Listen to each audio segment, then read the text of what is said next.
Всем привет, с вами Костян. Мы по-прежнему во Вьетнаме. Сегодня на обзорчике ресторан, прям ресторан. Особенно учитывая цены, которые я увидел здесь в меню. Когда Роман сказал, что мы здесь были, честно говоря, я был удивлен, потому что я даже не помню этого момента. Это, видимо, было достаточно давно. Самое главное, дорого-дорого. А вкусно ли? Посмотрим по прошествии скольки-то, очевидно, лет.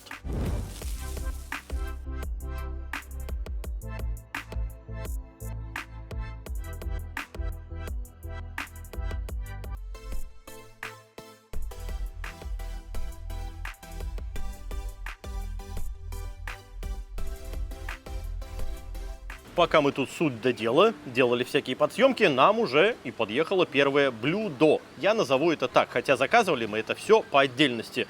Прежде всего, их собственный фирменный рис, он так и называется по имени ресторана, лид какой-то там рис. И два гарнирчика, в данном случае у нас спаржа и какие-то орхидеи. Первый раз я, честно говоря, такое встречаю. Давайте из этого состряпаем блюдо полноценное. Симпатичный горшочек, что-то украшено. Из чего тут это состоит? Я вижу, это, скорее всего, части осьминожки. Огуречек. Ну, короче говоря, типа сифудный рис. Меня единственное предупредили, что это, ребят, мол, острая штука. Вот так.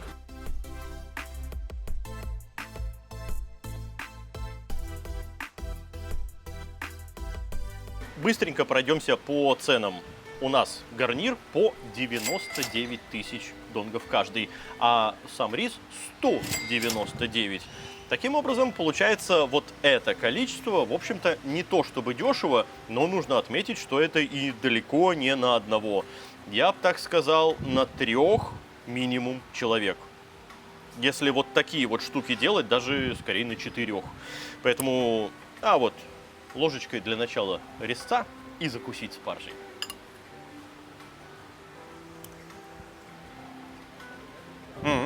Хороший жареный, хрустит. Где острота, я пока не понял. Хотя девушка такая говорит: а вы точно хотите? Это прям острое что-то.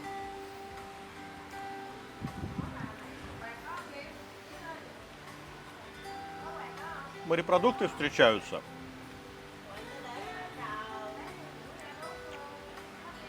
Это очень неплохой жареный рис, нужно сказать. Но и в то же время в какой-то вкусовой шок меня это не повергает. Достаточно обычная штука. Давайте чуть-чуть вот так капнуть и попробовать. Вкусно? Да. Без вопросов. Да. Гарнирчик.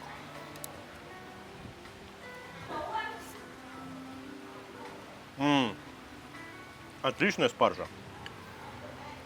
Вот чем все-таки, знаете ли, отличается ресторан от, ну как сказать, от обычной все-таки местной забегаловки. Здесь и антуражик симпатичный, и готовят неплохо. Единственное, до чего я докопаюсь в данном случае по поводу спаржи, так это они очень много чеснока положили. И вот этот вот благородный картофельно такой варено-гороховый, может быть, вкус, он слегка забит. Я бы все-таки немножко поменьше чесночка использовал. Что же это тем временем за орхидея?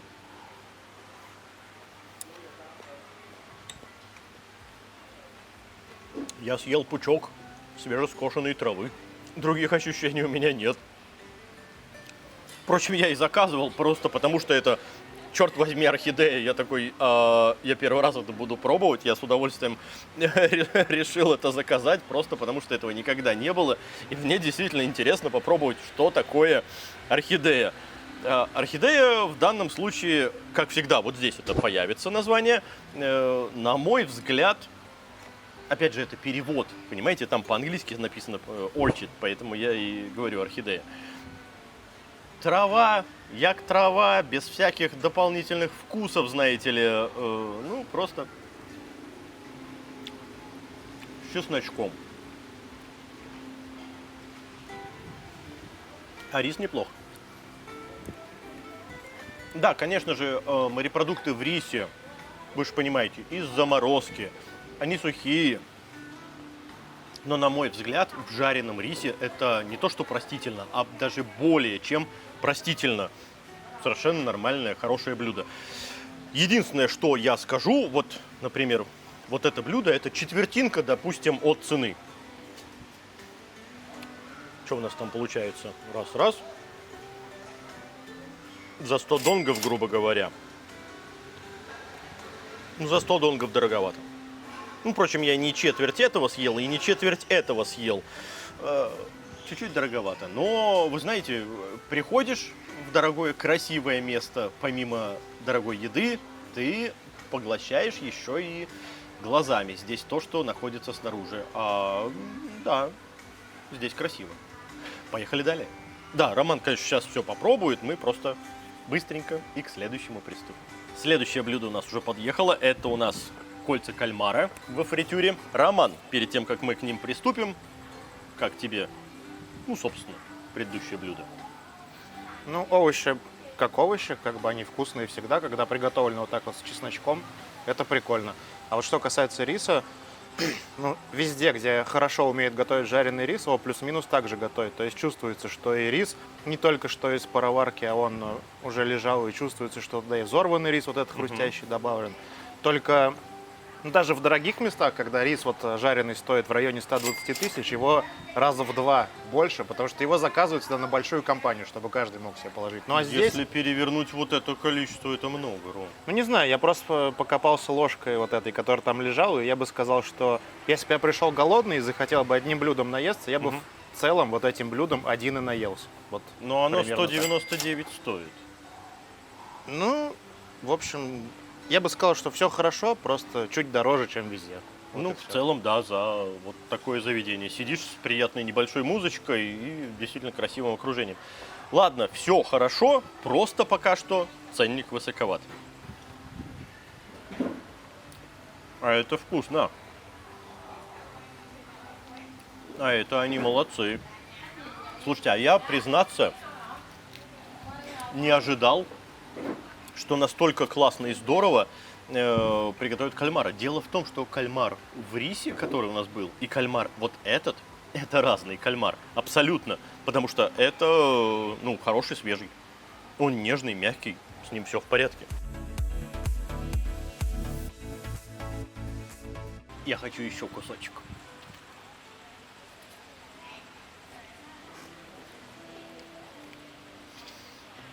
Вкуснее. Фритюрных кальмаров я пробовал только когда сам готовил. Молодцы. Действительно, никаких вопросов. Абсолютно здорово, классно. Не знаю, сколько стоит. Дело в том, что в меню их нет. А мне захотелось. Вот у нас еще следующие будут морепродукты. А я хочу посмотреть, насколько они хорошо готовят, знаете ли, вот простые блюда. Жареный рис, фритюрный кальмар. У нас будут и изыски, поэтому не стоит выключать, конечно же, видео. Фритюрный кальмар. Огонь. Просто класс. Роман, сейчас вы от него услышите ровно те же самые отзывы, потому что это реально круто. Это реально вкусно. Роман, ваши восхитительные мнения по поводу кальмара? Я согласен, это офигеть как вкусно. Я прям не ожидал. Но здесь они тоже наверняка дорогие. Но здесь уже понятно, за что они хотят вот эти деньги. В отличие от риса, ну потому что рис, он, можно сказать, обычный, везде так готовят. А вот кальмары в кляре я нигде не встречал, чтобы было настолько вкусно. И внутри кальмар не резиновый, а нежный. И тесто вкусное какое-то, как будто пончиковое, прикольное. Мне прям очень понравился, я в восторге. Да, кляр симпатичный, классный. Это с удовольствием мы доедим. Ром, я не знаю, сколько они стоят, потому что в меню этого нет. Давай попробуем угадать, вот сколько бы мы заплатили. Здесь порция, конечно же, на одного. Если ты заказал, то ты сидишь вот так вот, подъедаешь их потихонечку. Ты знаешь, мне бы не жалко было отдать, ну, наверное, по меркам этого ресторана, ну, 200, максимум, конечно, 250. Вот больше точно нет. Но 250, наверное, да. Я бы такой сказал, ребята, это стоит тех денег. Я бы оценил их в 200, а они захотят, скорее всего, 300. Ты думаешь, под 300? Ну да. Мы пока не знаем, а вот цена. А мы узнаем это в конце вечера. У нас уже подъехало следующее блюдо, а именно оно называется в меню гигантские японские гребешки. Ну, насчет гигантских я бы не сказал, потому что дальневосточники сейчас посмеются, это пол ладошки. Но учитывая, что здесь обычные гребешки, они вот просто такие вот малюсенькие пятачки, то это, ну, раза в 3, наверное, крупнее. Я сначала вот эту кишочки часть съем.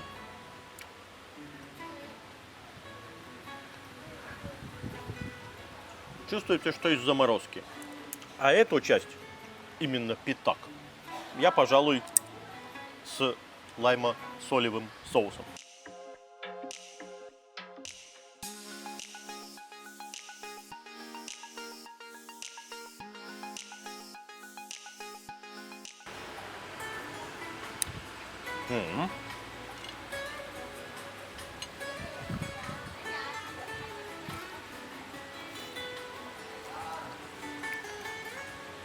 С пятачком, в общем-то, все в порядке. Я все равно останусь при своем мнении, что это, конечно же, из заморозки. Но они молодцы, они сохранили тот самый вкус гребешка. Он симпатичен. Я не сильно много помахал в лаймовый вот этот сольный соус.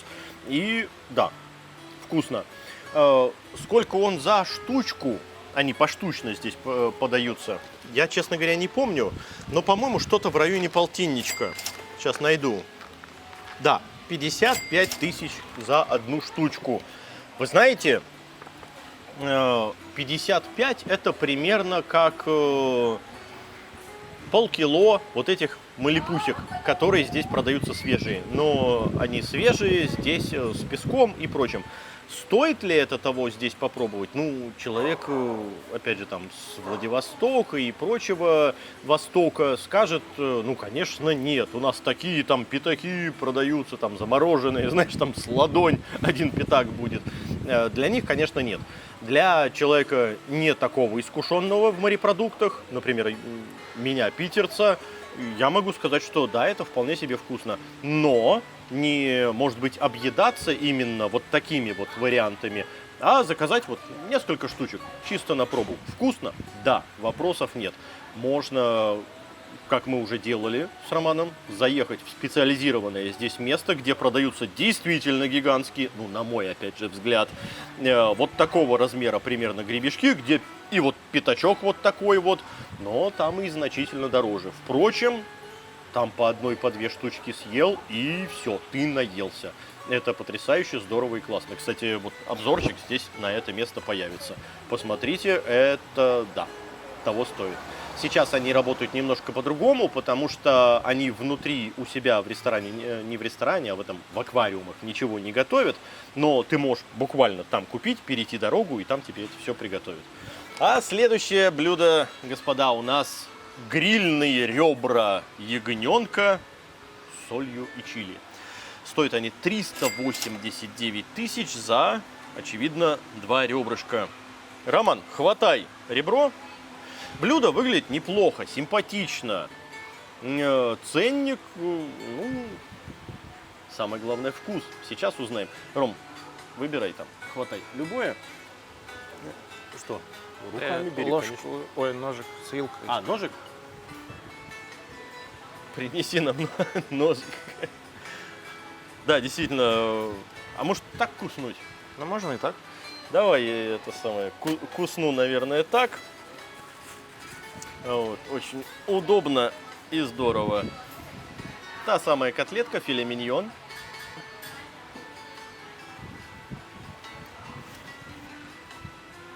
Я не могу откусить.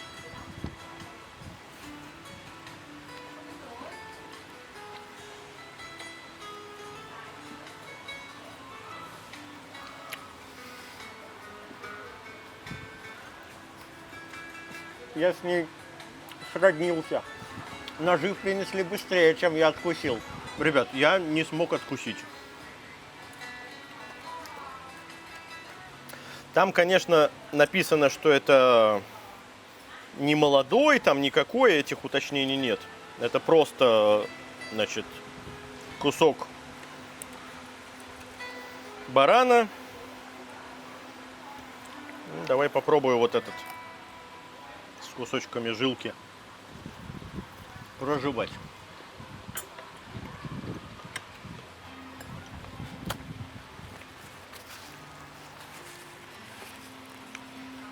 Это займет время.